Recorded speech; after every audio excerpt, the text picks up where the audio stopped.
Olá, estamos iniciando mais um programa Conhecendo o Ministério Público.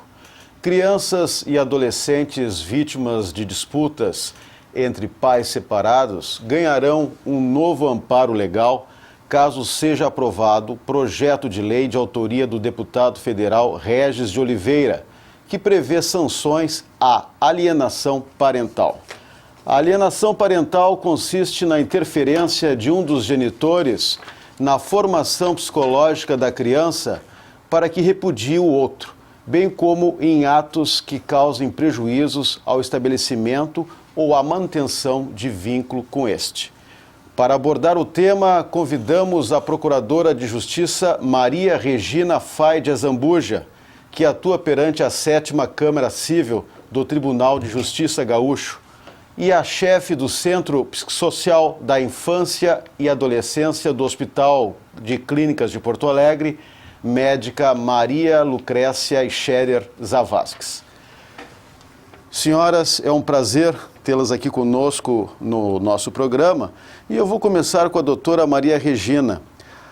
A alienação parental é um tema novo, um tema atual, palpitante e que de forma vem preocupando os operadores do direito, doutora. Bom, minha saudação a ti, Marco Aurélio, doutora Maria Lucrécia, que é uma especialista na área da infância, que certamente vai nos auxiliar muito com as suas contribuições. Bom, as questões envolvendo as crianças no momento de separação é uma situação que nós temos percebido e acompanhado nesses 30 anos pós-lei do divórcio, não é? Então, é uma situação no Brasil relativamente nova em termos de 3 décadas que se observa nos processos judiciais, especialmente aqueles que chegam ao nosso tribunal, disputas muito sérias entre os pais com a utilização das crianças. As crianças passam a ser os instrumentos em que os pais utilizam para agredir, para obter as vantagens que desejam, seja em termos de alimentos, em visitas e assim por diante. Então, é um tema que, por um lado, ele não é novo, porque desde que existe a possibilidade da separação e do divórcio, isso aparece com muita clareza nos processos. E, por outro lado, ele é novo em termos de história, não é? Porque são 30 anos que a gente pode constatar e observar. Agora, o que tem de novo é a denominação, me parece, que é alguma coisa recente, na década de 80, final da década de 80, e que começa agora a se transformar num projeto de lei que, como tu mesmo dissesse, vai estipular determinadas condutas para o juiz. Certo. E quais são, doutora, as manifestações ou condutas que podem caracterizar a alienação parental por parte do pai ou da mãe? Pois é, eu até gostaria, depois de ouvir a doutora Lucrécia sobre esse ponto, mas o que a gente constata de forma leiga, porque esse diagnóstico não cabe ao profissional do direito, uma vez que nós não temos formação nessa área, o que se observa, por exemplo, são falsas denúncias, não é, de abuso sexual. Isso aparece com bastante frequência, exatamente porque o abuso sexual é difícil de ser comprovado, então é um instrumento que se presta para isso, porque se um pai disser que o outro agrediu fisicamente, um simples exame físico vai constatar e vai afastar ou confirmar. Agora, por exemplo, um abuso sexual nem sempre deixa vestígios e isso, então, se torna um campo fácil para a utilização em cima dos próprios filhos, não é?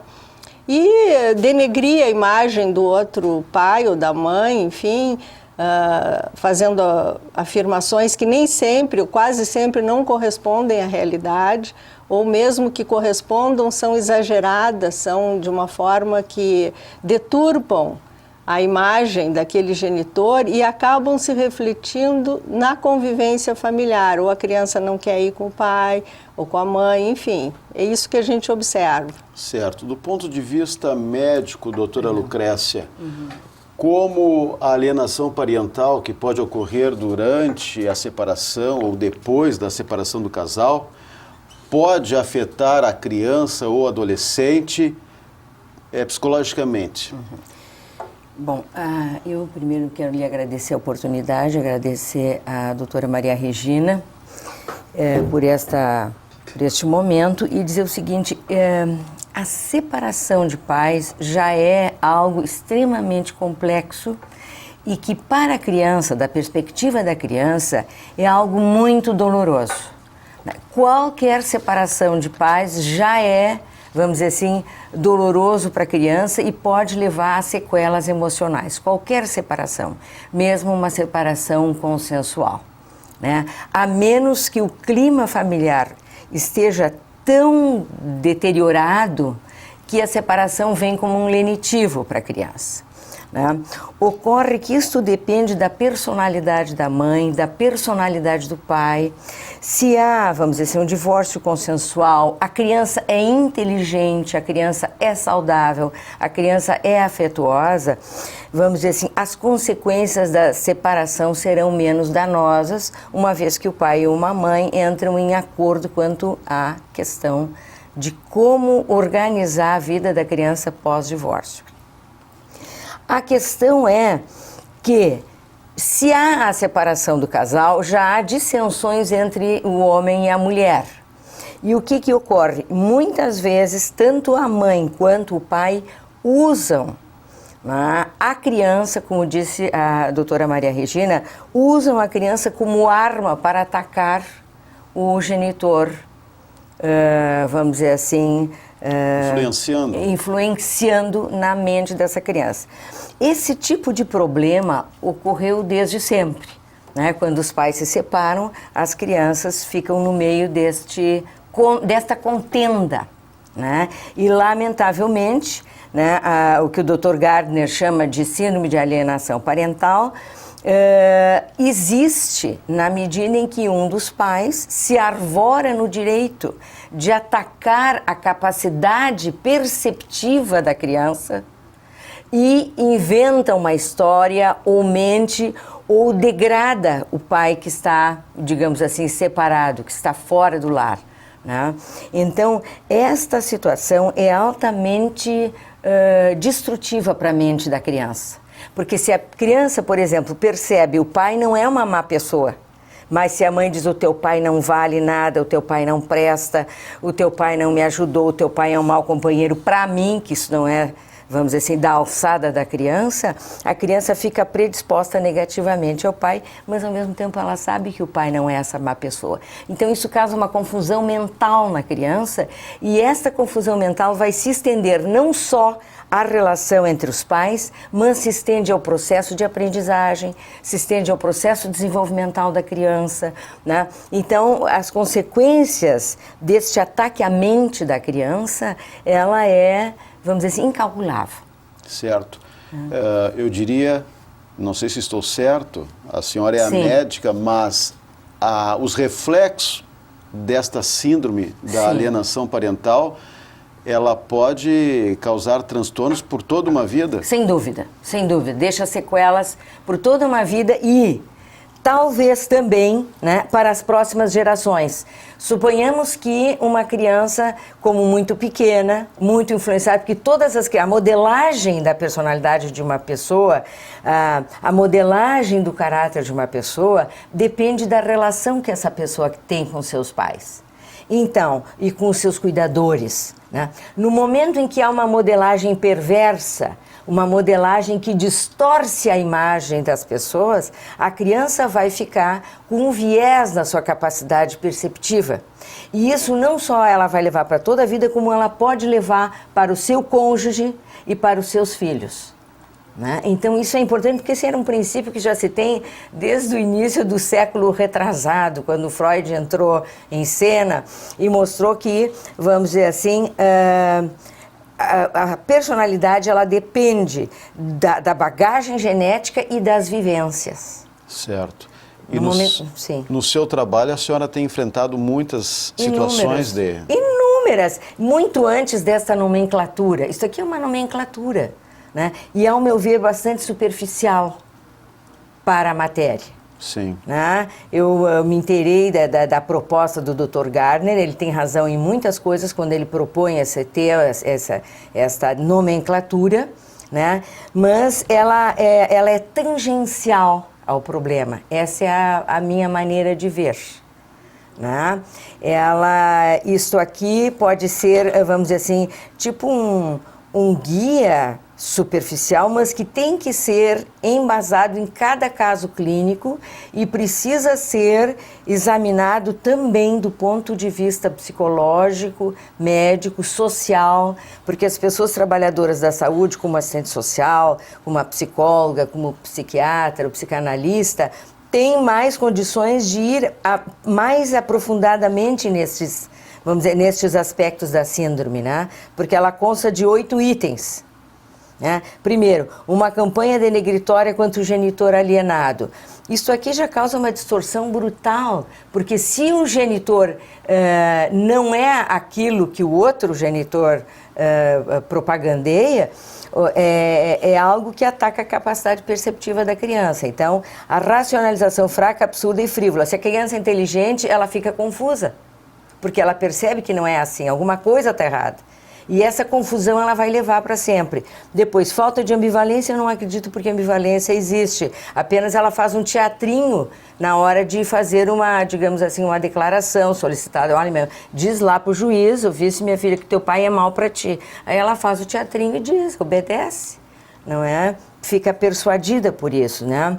O fenômeno pensador independente não existe nesse caso, né? Apoio automático ao genitor alienador é óbvio que a criança fica refém do genitor que está cuidando dela, que lhe dá comida, casa, guarida, então ela vai fazer o que o genitor mandar, porque o outro está fora, não a protege, né? A ausência de culpa ou crueldade... Isto aqui é porque a criança ela é, vamos dizer assim, muito permeável ao que os adultos, sobretudo os adultos idealizados, os pais dizem. Então ela repete. Claro.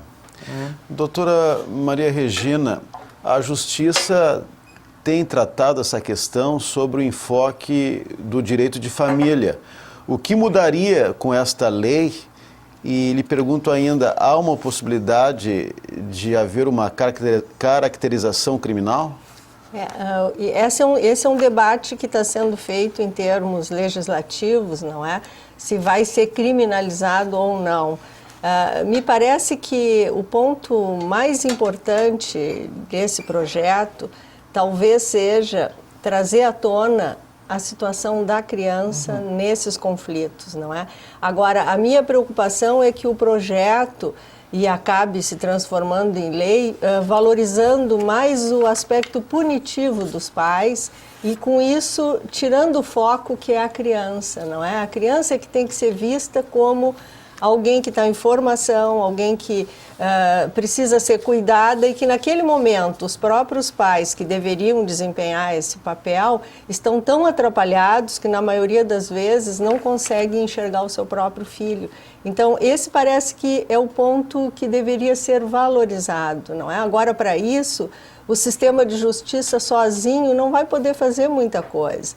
Eu acho que a doutora Lucrécia apontou aqui uma alternativa importante, seria um trabalho interdisciplinar, sim, uma avaliação que pudesse contemplar vários aspectos da vida dessa família e, principalmente, oferecer alternativas a essa família e a essa criança, porque aplica uma multa, como está previsto no projeto. Se o pai tem dinheiro e o dinheiro para ele é algo que não significa muita coisa, ele paga a multa e a criança vai continuar sendo vítima, não é, dessa violência psicológica. Então, me parece que o que a gente não pode perder de vista é a situação dessa criança e o que nós podemos, nós adultos que estamos envolvidos nesse processo, nessa situação, podemos oferecer de alternativas para essa criança poder ter menos prejuízos ou carregar menos sequelas de uma separação que, na verdade, é dos pais e não dela. É, né? Claro. Falando em separação, sim, em toda separação existem mágoas. Sim. E me parece que tentar confundir a cabeça de uma criança não é bom, porque as sequelas, como a senhora mesmo diz, são grandes, né, doutora? Sim.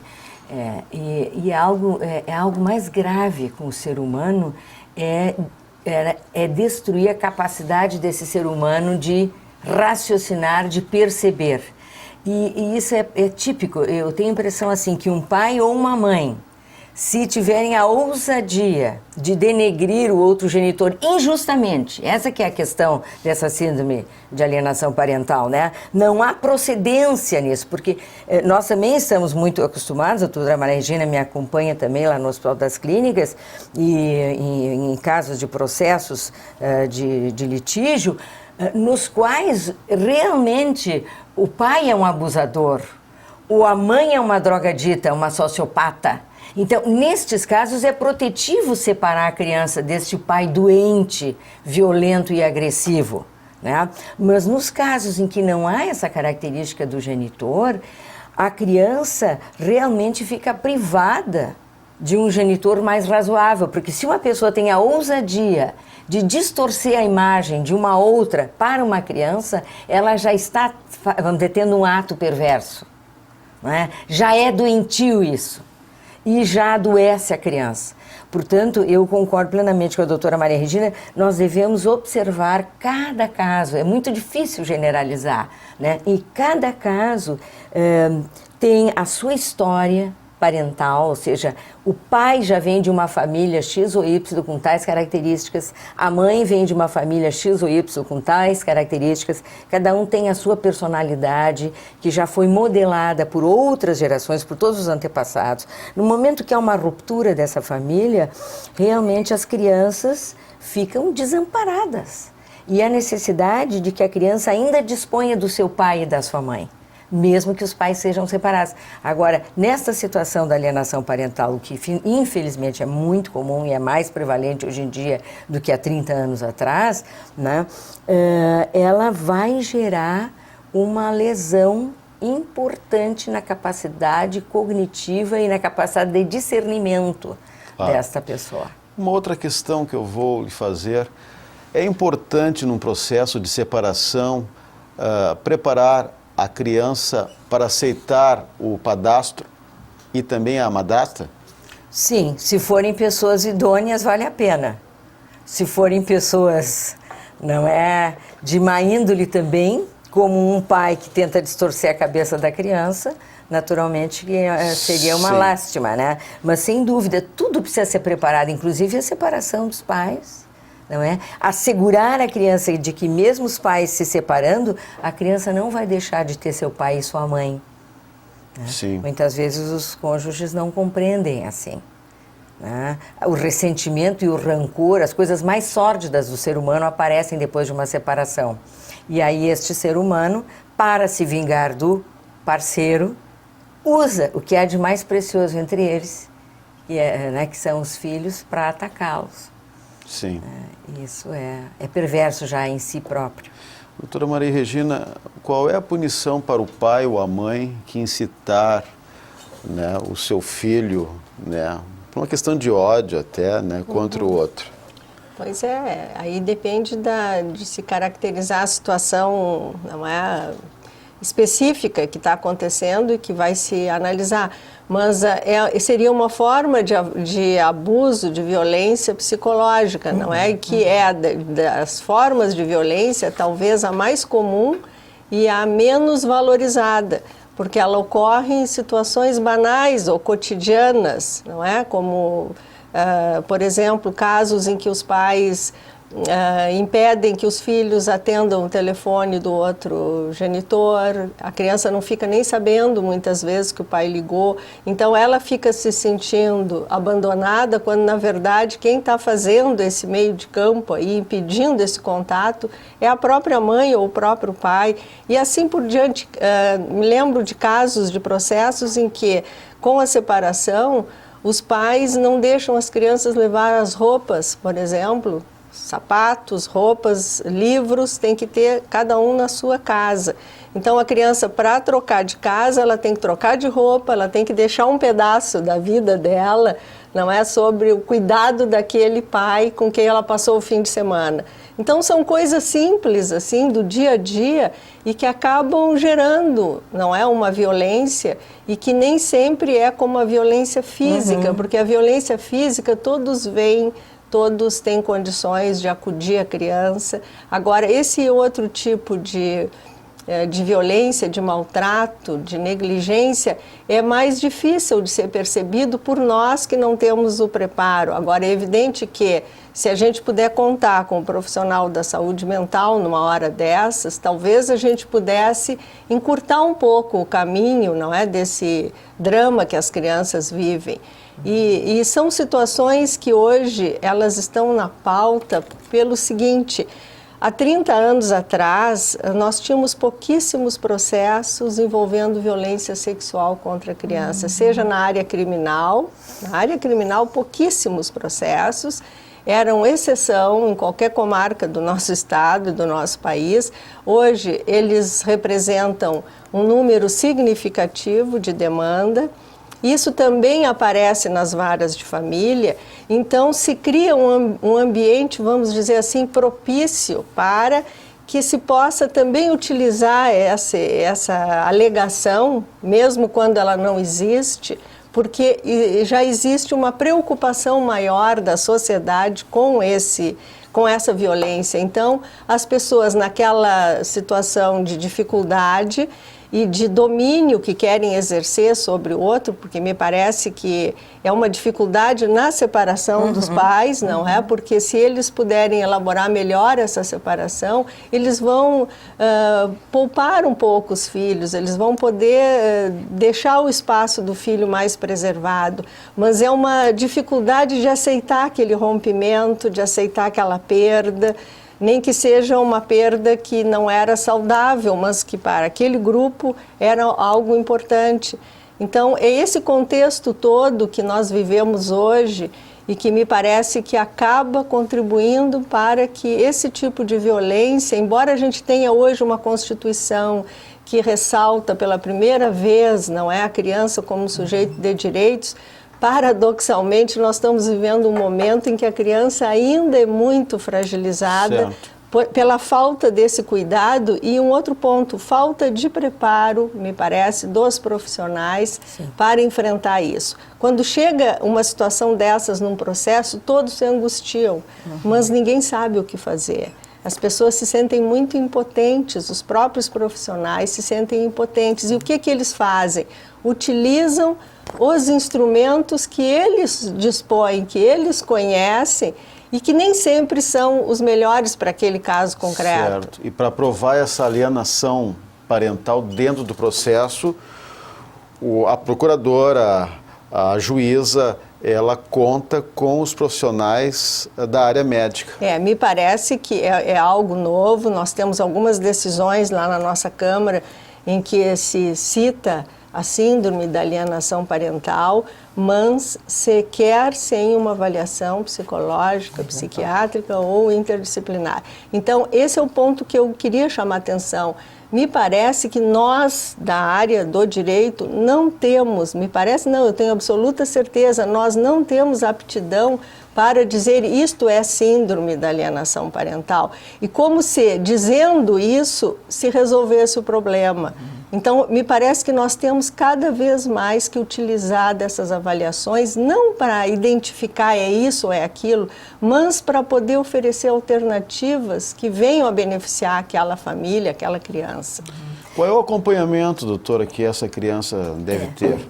Em primeiro lugar, eu acho assim, o que a doutora Maria Regina falou, eu acho que é inevitável para, vamos dizer, se poder fazer justiça, que é a área né, do judiciário, para poder fazer justiça é necessário que se tenha uma avaliação acurada da situação, porque mesmo para os profissionais da saúde mental, muitas vezes é difícil captar, só depois de bastante tempo de convívio com os pais, às vezes a gente tem que internar uma criança com suspeita, digamos, de abuso, para que se possa elucidar o diagnóstico. Sim. Imagina o profissional que está diante dos papéis, não é? E do que um advogado diz, o outro advogado diz, Como que ele vai avaliar acuradamente a situação daquela criança? É muito complexo. Eu acho que é inevitável, acho que é realmente mandatório que no momento em que vá ser feito esse diagnóstico, exista um profissional da saúde, né? Eu não sei se nós vamos ter tantos profissionais da saúde e não sei se o judiciário vai poder contar com tantos profissionais da saúde. Por isso que é uma matéria delicada, né? Eu tenho a impressão que, em termos de prevenção, o ideal é que os casais procurassem sempre, né? Primeiro, vamos dizer assim, esgotar todas as possibilidades para não se separarem, em função das crianças. Estou me falando das crianças. Segundo, se separarem de forma consensual e respeitosa, né? E se não houver essa possibilidade, que haja então a introdução de profissionais muito preparados para poder avaliar o contexto, porque mesmo o profissional da saúde às vezes não sabe quem é que está mentindo, porque aqui está envolvida a mentira, é um desvio grave que atinge a mente da criança, né? Vai modelar uma criança com um perfil semelhante. Ok, nós estamos chegando ao final do nosso programa. É um assunto, como eu disse, palpitante. Sim. Está sendo bastante discutido. É verdade. Mas nós vamos ter que ficar por aqui. Né? Pois é. Agradeço a presença da doutora Lucrécia, da doutora Maria Regina, e nós voltaremos na próxima semana com mais um assunto de interesse no Conhecendo o Ministério Público. Até lá!